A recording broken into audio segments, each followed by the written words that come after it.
前两天我们同学上我家看足球，但看比赛抻的时间长啊，完就把家里所有能一直热着的锅全掏出来了。先来一个潮汕火锅，熬的牛骨汤当汤底儿。我们同学看着大骨髓就上头了，他说我比划，等会是管吸还是嘴吸？涮的就是肉丸玉螺，沙茶蘸料是前账给的配方，和潮汕火锅店的味儿是一模一样的。我发现这老小有点东西，花活不少，还有劳保。还来了一锅泥锅涮串，毛肚啊、青菜啊一样穿了点，这个泡椒牛肉是最爽。整根泡椒穿的，一咬滋一下。我看我弟穿贡菜的手法还挺熟练，一看就是当年没少给人织毛衣。本来想使砂锅涮来着，但串太长了，就又把养生壶掏出来了。我家这壶啊，除了烧水，别的事他全干了。完那边开始踢，我们也开始吃了。先烤的鹅肝，这个吃了开胃。我弟见这玩意儿就跟吃圆种似的，这鹅肝左边这边全让他吃了，当场扣听啊，直接洗漱去了。我说咱不能这么吃啊，得搭配点健康的呀。整2瓶这个冬季限定的 AMX 丹东草莓酸奶，这都是丹东原产地直采的草莓，草莓味老浓了。这来这么一顿火锅烤肉，再配上草莓酸奶，这感觉太得劲儿了。然后借着锅把战斧和牛也烤了。我本来寻思这么多肉，这玩意儿吃不了几口，但是后来发现是我多虑了，看看给骨头啃的，这扔大道上野狗看见都得骂骂咧咧走。然后这个涮串啊，我们今天找到了精髓，就是口味啊可以随喜，但是锅底和蘸料一定要有特别多的花生碎，尤其毛肚啊，裹满蘸料可香了。我们今天还整明白一个事儿，就是真球迷往沙发上一窝，给一把瓜子就够了。你等我们这种伪球迷啊，整3锅没够，吃的比人踢的时间都长。完临了他们又出去买鸡架去了。我最近特别馋那种满是汤汁的蟹黄汤包，但是哈尔滨没有专门卖这个的饭店，所以我买了35斤螃蟹，打算试试这玩意儿在家能不能做。算上之前做蟹黄面，这已经是我们第2次和螃蟹打交道了。我算是发现了，扒螃蟹活它真不是人干的，而且现在螃蟹特别肥，扒的时候很难忍住不吃。我们为了能互相监督，还现组了一道流水线，并且确保每个岗位都多少有点油水。但就这，我们还是出现了一些意外损耗。我低头一看呢，我这裤子还打包了2两。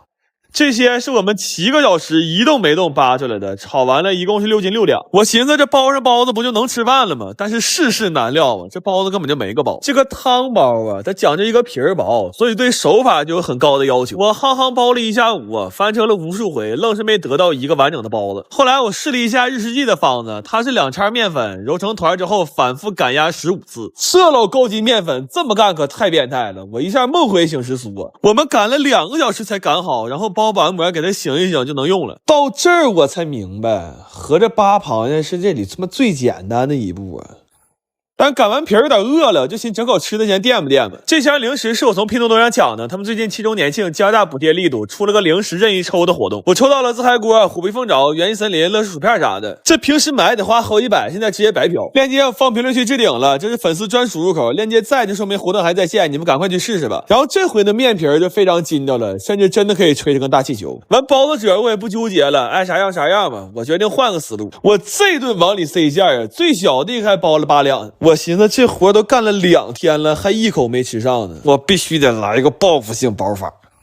经过了2天2夜，我这汤包终于要出炉了。得力于日式记的配方，这么沉的馅，那包子愣是一个没破。这汤汁吸一口又鲜又甜呢，这是我长这么大第一次用勺吃包子。完那蟹壳让我煮汤了，做了一锅没有科技的蟹粉豆腐，这味儿真鲜呢。然后我算了一下，每个包子最少包了5只螃蟹，光成本就200块钱了，它活该好吃。不过这玩意儿好是好，就是寒性太大了，大半夜的没敢吃姜，就把夏天做的红糖姜块翻出来了。我怎么也想不到啊，5个月前遭的罪，今天居然享上福了。你说这事儿整的，哎呦我呲！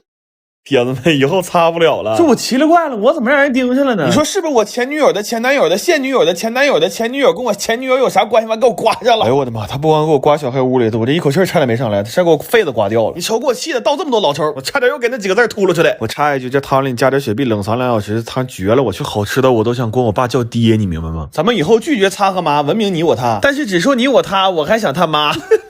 今天这个饭我就不过多介绍了。昨天进小黑屋之前，不少朋友也看着了，咱就总结一句话吧：除了难吃没别毛病。谢谢啊。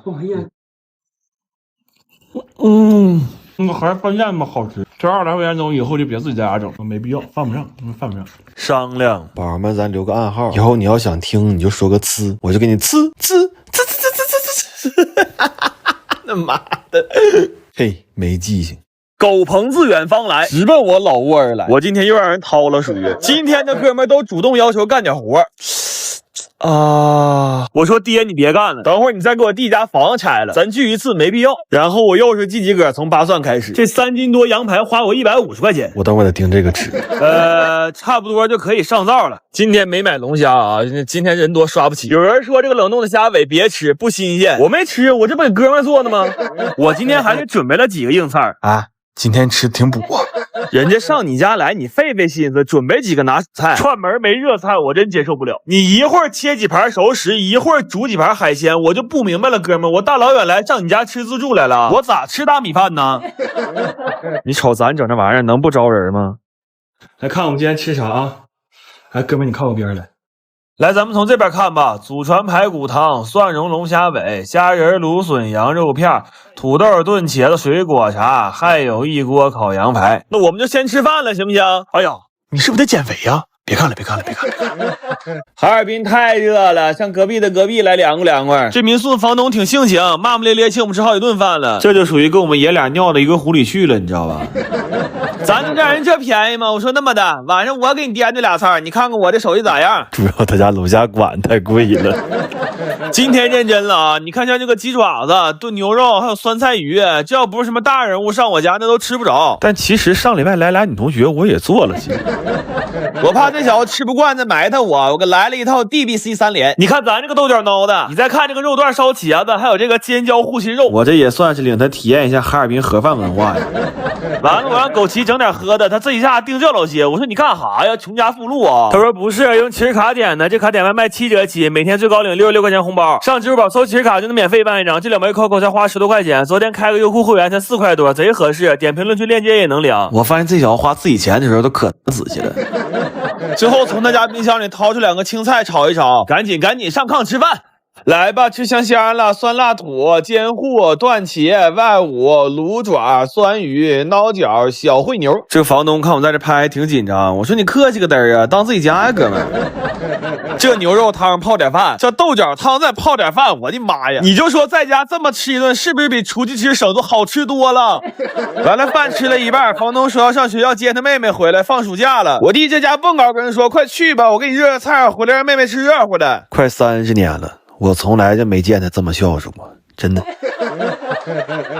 我最近不是做了好多自制的东西吗？但是翻车的太多了，我怀疑这个房子的 Wind Water 不行，所以密谋了好久，决定搬个新家。但是这仨活爹搬家公司怕碎，多数都不接，路程其实就10几公里，我决定拿手推车给他推过去，就当团建的。完怕路上饿，还做了不少蛋堡，肉馅放的这个乌江青盐榨菜，升级减盐30%，提味增鲜，老人小孩都能放心吃。然后我们现在住这个房子吧，是6楼的楼梯房，这仨爹加起来得有500多斤，完还没个邻居。下楼下了6个小时，我上一次因为下楼直不起腰，还是在7年前。那年我他妈下了个泰山。完绑完酒，我们就上路了。路上好多人问，这是要出夜市呀，还是要出国呀？然后推了3个小时，就遇到了这次搬家的最大难题，就是跨江。我们需要把这800多斤搬上桥，但是使出了吃奶的劲儿，发现它根本就一动不动。完说先吃点饭吧，就在道边支了个齐齐哈尔 BBQ。我发现烤肉加榨菜这个搭配挺绝，吃着特别开胃，而且小方便，妥出行必备。但吃完饭发现还是抬不动，就开始找朋友，给通讯录都要翻出火星子来了。这段实在是太燃了。半夜11点多，除了我那几个活该倒霉的哥们，还有好多特意赶来帮忙的粉丝，甚至还有个哥们跟对象吃饭呢，给对象扔着了，自己打车过来的。这10几个人少一个，我们可能都上不去这个桥。如果有记载的话，这一定是人类历史上一个特别伟大但没什么用的奇迹。后来感谢了各位爸爸，但余生的路我们还得自己走。有个哥们给留了个拖车绳，这算救了大命了。过桥的时候，上坡就拖着走，下坡就推着走。虽然中间推车抛锚了几次，但还算顺利。然后就一直那么走啊走啊走啊，感觉这一宿给身高磨没2厘米。后来遇着个出来晨跑的大爷，他说：“你们这是要去西藏吗？”我心说西藏在哪儿我是不知道了，但西天可能是越来越近了。等走到新家的时候，天都亮了。巧合的是，这边也没有电梯，我们就这么一顿一顿往上挪呀，感觉每使一次劲儿都在脑淤血的边缘。最后用了2个小时才给他仨整上来。这3瓶酒到家一滴都没洒，要感谢的人太多了。我们现在虽然喘气儿都困难，但还是想先给大伙磕一个。完稍微收拾了一下，房东说在露台给我们留了个惊喜。我走着就发现这爹给我们留了个10年的，我服了，他居然管这玩意儿叫惊喜。